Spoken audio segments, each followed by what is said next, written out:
Good morning students, welcome to एजुडी group. आप fourth class, आपका हिंदी का 10th लेसन है यमुना की सैर। जैसा कि आप सबको पता है कि हमारे देश में विश्व के अन्य यानी और देशों से सबसे ज़्यादा अधिक नदियां हमारे देश भारत में ही पाई जाती हैं। और जो पाठ है इसमें लेखक ने यमुना नदी के उद्गम स्थल यानी जहाँ से इस नदी निकलती है, जहाँ से इस नदी का उदय होता है, वहाँ से लेकर संगम स्थल और जिस नदी में जाके ये मिलती है वहाँ तक की यात्रा का इसने वर्णन किया है।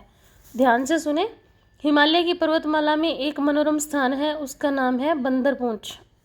यहाँ बर्फ से ढकी चोटियों की शोभा देखते ही बनती है। चोटियाँ यानी बर्फ, जो पहाड़ हैं उनकी ऊपरी जो सिरा होता है वो मतलब बर्फ से ढक जाता है, उनको चोटियाँ कहते हैं। पहाड़ का ऊपरी सिरा। पहाड़ी इलाका बहुत ही दुर्गम है, यानी हर कोई यहाँ पहुँच ही नहीं सकता। यहाँ की बर्फानी चोटियों से अलग अलग दो धाराएं निकलती हैं। नीचे पहुँचने से पहले दोनों धाराएं मिलकर एक होती हैं। बस यही यमुना के जन्म की कहानी है। यानी यमुना नदी का उद्गम स्थल कहाँ है? हिमालय से निकलती है। ये दो चोटियाँ यानी दो धाराएं मिलकर एक नदी बनके यमुना मतलब नदी का जन्म होता है वहाँ से। बर्फीली चट्टानों पर तेजी से बहती नदी नन्ही यमुना खूब अठखेलियाँ करती है, फिर यह यमुनोत्री घाटी में दाखिल होती है।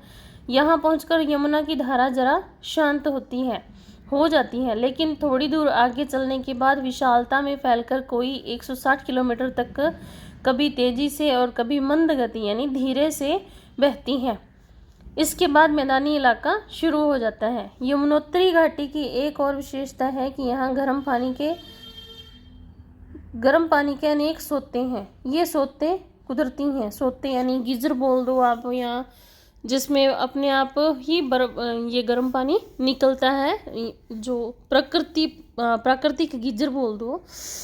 इन्हें आप तप्त कुंड भी कह सकते हैं। इसको गीजर, जैसे घरों में आजकल पानी गर्म करने के लिए गीजर लगाते हैं, फिटिंग करते हैं, उसमें पानी अपने आप डलता है और गर्म होके नीचे आग जलाने से निकलता है।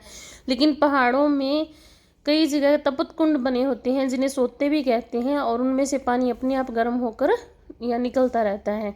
इन कुंडों का पानी हमेशा गुनगुना रहता है। इनमें नहाकर आदमी अपने आप को तरोताज़ा महसूस करता है। यही नहीं, गठिया जैसी बीमारियों के लिए ये सोते रामबाण हैं। यहाँ नहाने से इन बीमारियों में काफ़ी आराम मिलता है। इन तप्त कुंडों में स्नान करने के लिए दूर दूर से लोग आते हैं। यमुनोत्री घाटी से निकलने के बाद यमुना 450 मीटर नीचे उतरकर बहने लगती है। बहाव के दौरान यमुना में सबसे पहले गरुड़ गंगा मिलती है। यह एक उपनदी है, यानी ये यमुना नदी की एक शाखा है, उपनदी है जो उसमें से निकलती है, जिसको गरुड़ गंगा नाम दिया गया है। हिमालय पहाड़ से बाहरी सिलसिले और शिवालिक पर्वतमाला के बीच दून की घाटी है, और पहाड़ों की रचना के अनुसार बनी दून घाटी सचमुच मनोरम है। इस घाटी को यमुना खुशहाल बनाती है। यमुना और गंगा के बीच का मैदान दोआब क्षेत्र कहलाता है। यह क्षेत्र बड़ा ही हरा भरा है। दून की घाटी का खूबसूरत नगर है देहरादून। यह उत्तराखंड राज्य की राजधानी भी है, और इस नगर का मौसम बड़ा ही सुहावना है। अंग्रेजों ने यहाँ वानिकी महाविद्यालय और सैनिक प्रशिक्षण कॉलेज सहित अन्य प्रशिक्षण केंद्र कायम किए थे, जो आज भी चल रहे हैं। दून की घाटी अपनी प्राकृतिक सुंदरता के लिए प्रसिद्ध है। उत्तर में यानी उत्तर दिशा में बर्फ से ढकी हिमालय की ऊंची ऊंची चोटियाँ, और दक्षिण में साल और चीड़ के घने जंगल, हरी भरी वनस्पति और सदाबहार हरियाली से भरे मैदान आदि आंखों को आनंद देते हैं। एक ही पहाड़ की दोनों दिशाओं पर अलग अलग तरह के पेड़ पौधे आप यहीं देख सकते हैं। ऐसे दृश्य आपको दक्षिण भारत में कहीं नहीं मिलेंगे। पहाड़ के उत्तरी हिस्से में छोटे छोटे पत्तों वाले चीड़ के पेड़ लगे हैं, तो उसी पहाड़ के दक्षिणी हिस्से में चौड़े पत्तों वाले साल के वृक्ष हैं। दोनों तरह के पेड़ों से भरे वन जिस जगह पर आपस में मिलते हैं, वहाँ आप पूर्व से पश्चिम की ओर एक लंबी रेखा देख सकते हैं। दून नदी यहाँ यमुना से मिलती है। वह पवित्र तीर्थ स्थान है। रामपुर मंडी के पास आसान नदी यमुना में मिलती है और यह नदी पूरी तरह सिंचाई के काम आती है। इसमें हमेशा पानी का बहाव रहता है।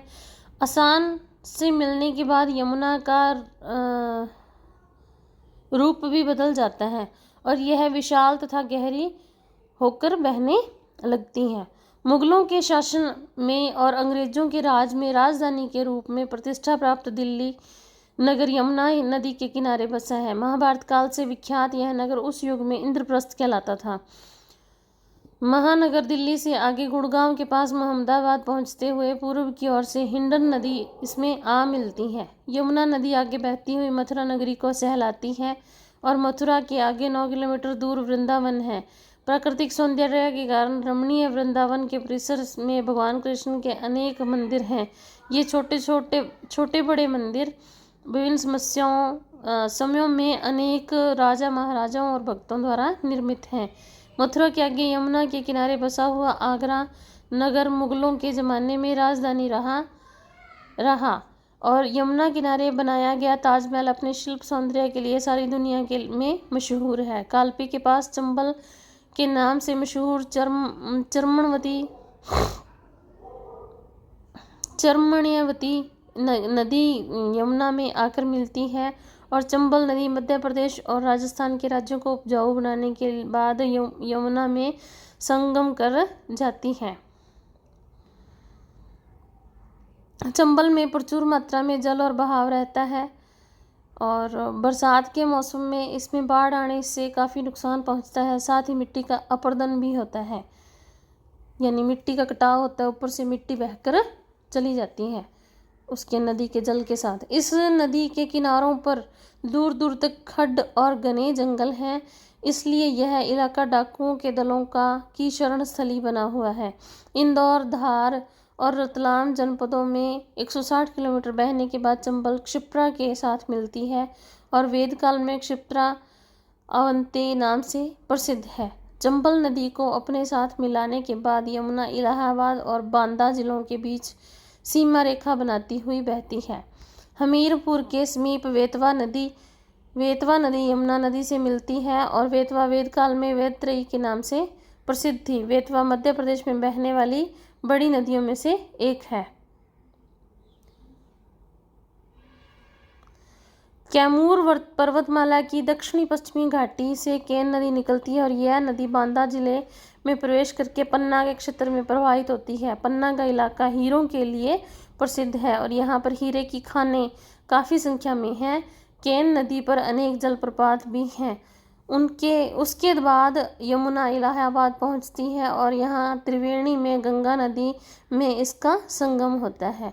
यानी यमुना नदी का उद्गम स्थल हिमालय की पहाड़ियाँ हैं और वहाँ से निकल ये त्रिवेणी यानी गंगा नदी में इसका संगम गंगा नदी में जाके ये मिल जाती है। धन्यवाद।